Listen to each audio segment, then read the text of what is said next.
before you get going, you have to know one more thing. You understand pattern pieces, but you might be thinking, well, how do I know if it's my size? So all you have to know is that pattern pieces come with measurements, different measurements. You finally get to use your measuring tape. You are going to need to know the measurements of a few different things based on what you're sewing.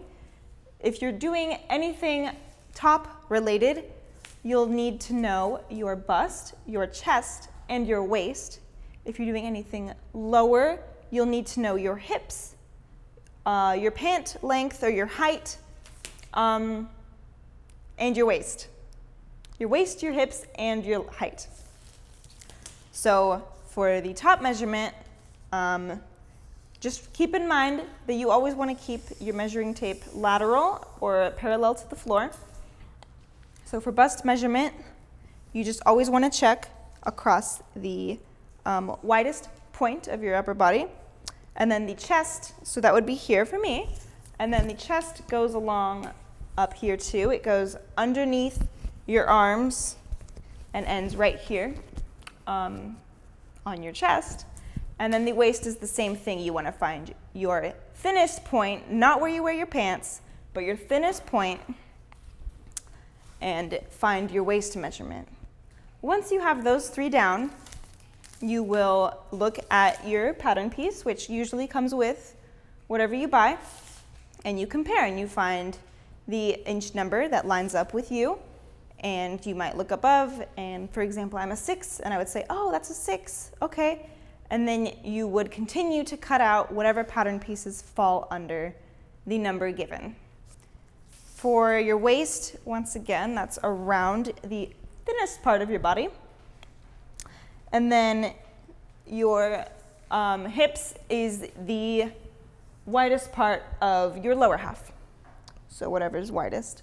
And then you want to remember those. Find the measurements that line up with that, and find what number that is, and that is the pattern piece you will use.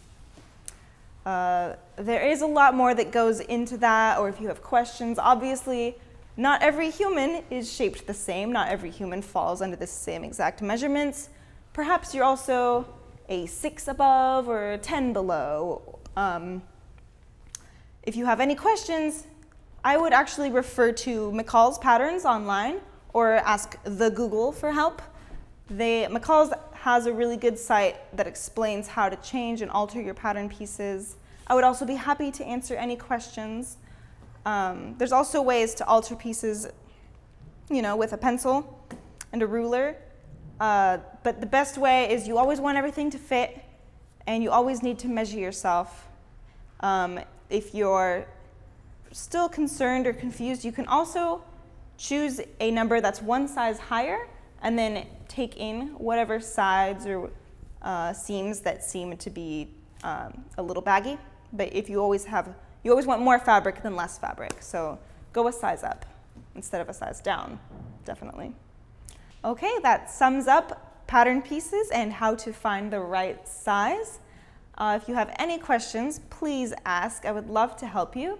And I'm about to walk you through our very last project, making your own dress. I look forward to it. I will see you there.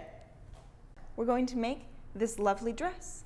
I have designed this dress just for you. I call it the Princess Seam Dress Fit for a Princess because this seam right here is called the princess seam. Fun fact.